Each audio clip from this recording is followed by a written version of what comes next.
안녕하세요. 21년째 주식 중입니다. 2024년 1억 3천만 원 원금으로 연간 1,000만 원 배당금 만들기 프로젝트의 첫 번째 중요한 내년 4월에 받을 배당금 확보가 이번 주에 있었습니다. 단순하게 생각해 볼게요. 올해 제가 배당금 500만 원을 받았으니 내년에 배당금 1,000만 원을 받으려면 매 분기마다 작년도 배당금의 2배씩 받으면 가능하겠죠. 그래서 지난 12월 26일 작년 대비 2배를 받도록 해봤습니다.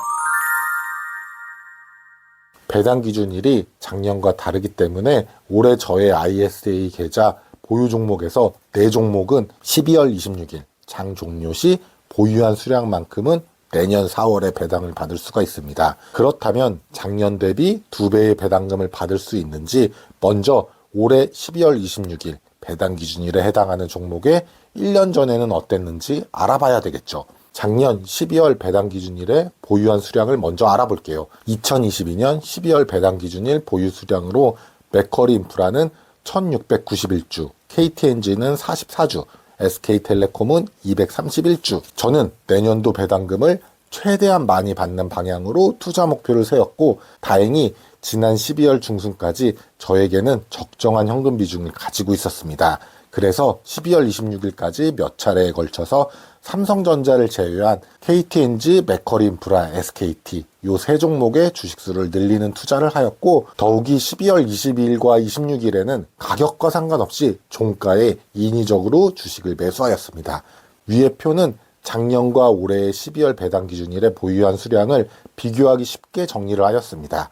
맥쿼리 인프라는 제외하고 수량이 2배 이상은 늘렸습니다. 저의 포트폴리오 비중에 맥쿼리 인프라가 비중이 커서 다른 주식에 비하여 적게 늘렸던 것 같습니다. 그리고 삼성전자는 작년보다 최근 주가가 많이 올라서 시가 배당률이 많이 낮아졌겠죠. 배당주 투자로서 매력이 떨어진 것도 있고 최근 주가가 많이 올라서 다른 고배당주 투자를 위해 현금을 확보한 것도 있어서 주식 수량을 늘리지 못하였습니다. 그리고 내년 연초에도 주가가 많이 오른다면 계속해서 매도를 할 것입니다. 그렇다고 반도체 주식이 안 좋다는 것은 당연히 아닙니다. 배당금 관점으로 접근을 했기 때문에 매도를 하는 것이고 작년 같은 경우는 주가가 낮아서 일단은 매력적이었습니다. 또한 저의 배당주 포트폴리오가 금융주나 통신주에 일관된 포트폴리오였기 때문에 약간의 성장성이 있는 삼성전자 주식을 담아서 포트폴리오의 다각화를 위해서 보유했습니다. 그런데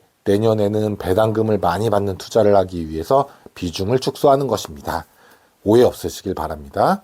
이렇게 수량만 보시면 직관적으로 1,000만 원 배당금을 받을 수 있는지 저도 잘 모르기 때문에 내년 2024년 4월에 2023년 12월 배당 기준일 종목이 작년 대비 어느 정도 배당금을 받을 수 있는지 내년에 받을 배당금과 올해 봄에 기존에 받은 배당금의 차이를 직접 계산해 봤습니다.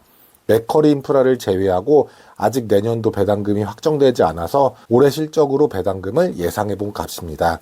올해 4종목에서 받은 배당금은 117만 원이었습니다.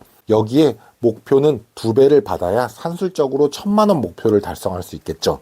그렇다면은 내년 봄에 이 4종목에서 233만 원쯤 받아야 되겠네요. 그런데 예상되는 배당금은 192만 원이네요. 작년보다는 많이 늘었지만 그래도 목표에는 조금 부족합니다. 물론 목표에 비하면 부족하긴 하지만 저는 희망은 아직 있다고 생각합니다. 왜냐? 작년에는 금융주가 하나금융지주 하나였지만 올해는 우리금융과 BNK 금융지주가 더 있습니다. 즉 금융주에서 배당금을 대폭 늘리는 방향으로 해보겠습니다. 그리고 올해 4월에는 포스코를 보유해서 11만 원의 배당금을 받았지만 지금은 현대차 EUB를 보유하고 있어서 내년에는 포스코에서 받은 배당금 2배 이상으로 현대차에서 받을 것을 목표로 해보려고 합니다. 그리고 지난 영상에서 강조드렸던 배당금을 많이 받은 만큼 평가잔고가 떨어지면 말짱 도루묵이다 라고 말씀드렸었죠. 그래서 지난 27일 날 배당날이죠. 배당날은 배당금을 받는 권리가 없어진 날이죠. 이때부터는 말씀드린 4종목의 현금 비중을 기회가 있을 때마다 매도를 해서 채울 것입니다. 그런데 배당날일인 12월 27일 KTNG는 상당히 과하게 떨어지네요. 이론적으로 배당락이 4% 떨어지면 될 것 같은데 어쩔 수 없이 저는 그날도 울며 겨자 먹기로 배당락이라도 매수를 많이 했습니다.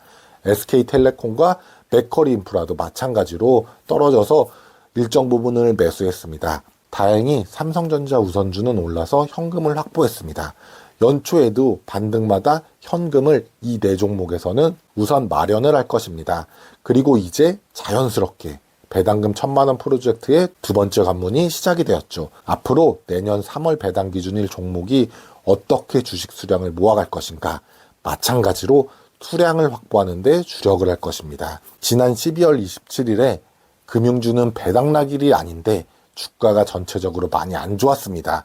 제 계좌의 현금 비중이 많이 떨어져서 공격적으로 줍줍하지는 못했지만 그래도 일정 부분 수량을 많이 확보했습니다. 내년 3월 배당 기준일이 정해질 때까지 최대한 금융주의 수량을 모을 것이고, 내년도 추가되는 저의 ISA 계좌 2,000만 원 투입과 이미 배당 기준일이 지난 네 종목에서 매도한 금액으로 현금을 확보해야 되겠죠.